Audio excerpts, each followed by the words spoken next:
ಕಂಬಳ ಕೆಲವರ ಪಾಲಿಗೆ ಅದೊಂದು ಕೋಣಗಳ ಓಟ ಆದ್ರೆ ನಿಜವಾಗ್ಲೂ ಅದೊಂದು ಸೌಹಾರ್ದತೆಯ ತಾಣ. ಜಾತಿ, ಧರ್ಮ, ಬಡವ, ಸಿರಿವಂತ ಅನ್ನೋದು ಇಲ್ಲದೆ ಎಲ್ಲರೂ ಒಂದಾಗಿ ಎಲ್ಲರ ಸಹಕಾರದಿಂದ ಮಾತ್ರ ಒಂದು ಕಂಬಳ ಯಶಸ್ವಿಯಾಗಲಿಕ್ಕೆ ಸಾಧ್ಯ.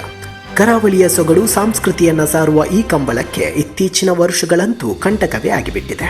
ಪ್ರಾಣಿದಯ ಸಂಘ, ಕಾನೂನಿನ ಚೌಕಟ್ಟು ಇವೆಲ್ಲದರಿಂದ ಕಂಬಳ ನಡೆಸುವುದು ಒಂದು ಹರಸಾಹಸವೇ ಆಗಿಬಿಟ್ಟಿದೆ. ತುಳುನಾಡಿನ ಜನರ ಪಾಲಿಗೆ ಅದೊಂದು ಪ್ರತಿಷ್ಠೆ, ಘನತೆಯೂ ಅದರ ಜೊತೆಗೆ ಕಣ್ಣಿಗೆ ರಸದೌತಣ.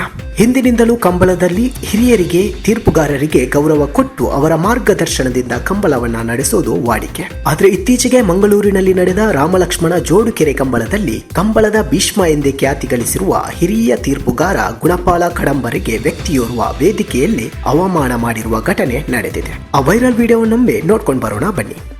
ಗೌರವಪೂರ್ವಕವಾದ ಕಾರ್ಯಕ್ರಮಕ್ಕೆ ಇನಿ 55 ವರ್ಷ ಸರ್ವಿಸ್ ಕಂಬಳ ಏತ್ ಬರ್ತು ಬುಡುಪಾರು ಏತ್ ಬರ್ತು ಆಕಲ್ ಬುಡುಪೇರು ಎನ್ನ ವಿಷಯ ಗೊತ್ತುಂಟು ದಯಪಂಡ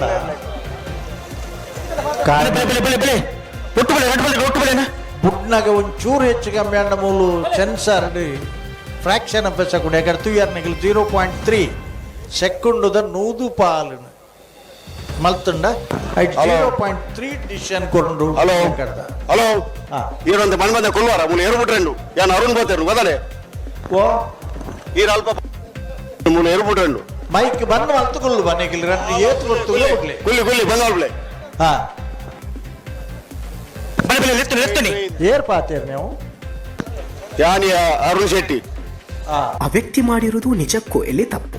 ಆ ವ್ಯಕ್ತಿ ಮುಂದೆ ಇಂತಹ ಘಟನೆಗಳನ್ನ ಮಾಡದಂತೆ ಹಾಗೂ ಮಾಡಿರುವ ತಪ್ಪಿಗೆ ಗುಣಪಾಲ ಕಡಂಬರರ ಬಳಿ ಕ್ಷಮೆಯಾಚಿಸಬೇಕು ಎನ್ನುವುದು ಲಕ್ಷಾಂತರ ಕಂಬಳಾಭಿಮಾನಿಗಳ ಕೋರಿಕೆಯಾಗಿದೆ. ಇಂತಹ ಘಟನೆಗಳು ಮುಂದೆ ನಡೆಯದಿರಲಿ.